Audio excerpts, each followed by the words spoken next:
Hello, good morning po sa lahat. Andito na naman po ako. Okay, ito po kasi marami po ako nababasang comments na sinasabi nilang tao ako ni Marla kaya sinasabi kong walang dayaan. Okay, ayan po, Duterte po ako. Ayan po, dito, Duterte po ako. Okay, kaya po nung isang araw, nung makita ko sa Facebook na gumagawa ng kalokohan itong kalaban ni Mayor Duterte na nagpo-post sila sa Facebook, isa po yun sa dirty tricks nila para po hindi lumabas lahat ng mga OFW at hindi naboboto. So, ako po'y nananawagan sa lahat ng OFW, huwag po kayong ma-discourage, wala pong dayaang nangyayari, lumabas po kayo at bumoto dahil isang boto nyo ay sayang lang. Wala pong nangyayaring dayaan dito. Bakit? Okay, dahil napakarami namin nagbabantay rito. Unang-una, andyan ang OFW Global Movement Group.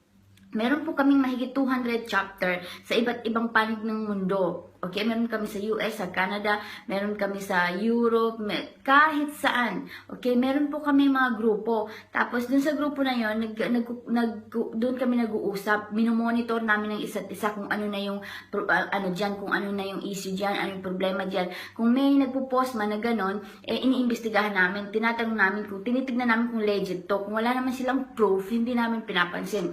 Okay, pangalawa, dito sa UAE, ang pinakamalakas na Duterte, landslide 101% Duterte. So, meron po kami yung tally exit polls na ginagawa rito. Andito ang Guardians Brotherhood, andito ang OFW Global Movement, andito ang PDP Laban, andito ang Maranao Community, andito ang Philcom, Samahan ng Manggagawang Pilipino, Treskelon, at maraming mga grupo dito na nakabantay sa mga balota. So, hindi pong pwedeng dayan. Saka rito po, napakahigpit po rito. Hindi ka pwedeng mandaya. Kung ano yung batas dito, yun ang masusunod. Ngayon, siguro, magkakaroon lang po ng dayaan pag ang COMELEC ang gumawa ng pandadaya, okay? Siguro pag pinadala doon sa Pilipinas, so doon madadaya, pero dito hindi po pwedeng dayain. Lahat sa buong mundo nakamonitor lahat ng OFW dahil kami mga OFW ay sawana kami, sawang-sawa na kami sa gobyerno. Okay, kung sakaling mang gawin nila yon, dayain nila din, magrevolusyon tayo. Okay? Magkakaisa tayo. Huwag nating hahayaan mangyari uli yun. Nananahimik na lang tayo na dinaya ang dapat na manalo, ang dapat na umupo.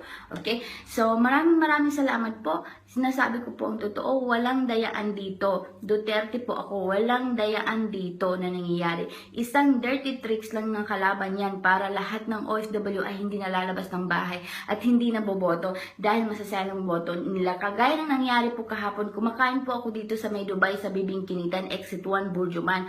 Okay? Doon po, kilala ko po yung may-ari. Meron pong mga mga customer doon. Sabi hindi na raw sila lalabas, hindi na raw boboto kasi nagkakare. So, explain lang po ako ng explain. Alam ko yan, alam nila yan yung may-ari ng Bibingkinitan sa Burjuman Exit 1. So, nag-explain ako. Naliwanawagan sila. Sabi nila, sige, boboto na po kami bukas. So, yun po, lumabas po kayong lahat. Huwag niyong sayangin ang boto niyo kung gusto niyo pagbabago. Lumabas kayo at iboto natin si Mayor Duterte. Paninindigan po natin yan.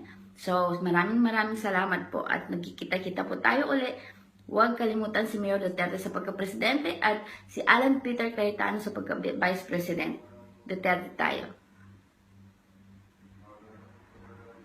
Ako po'y nananawagan sa lahat ng OFW, huwag po kayong ma-discourage, wala pong dayaang nangyayari, lumabas po kayo at bumoto dahil isang boto nyo ay sayang lang.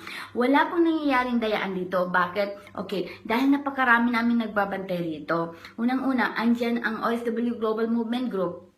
Meron po kaming mahigit 200 chapter sa iba't ibang panig ng mundo. Okay, meron kami sa US, sa Canada, meron kami sa Europe, kahit saan. Okay, meron po kami mga grupo. Tapos dun sa grupo na yon, doon kami nag-uusap. Minomonitor dito ang Philcom, Samahan ng Manggagawang Pilipino, Treskelon, at maraming mga grupo dito na nakabantay sa mga balota. So, hindi pong pwedeng dayan. Saka rito po, napakahigpit po rito. Hindi ka pwedeng mandaya. Kung ano yung batas dito, yun ang masusunod. Ngayon, siguro, magkakaroon lang po ng dayaan pag ang COMELEC ang gumawa ng pandadaya. Okay? Siguro pag pinadala doon sa Pilipinas, so doon madadaya, pero dito hindi po pwedeng dayain.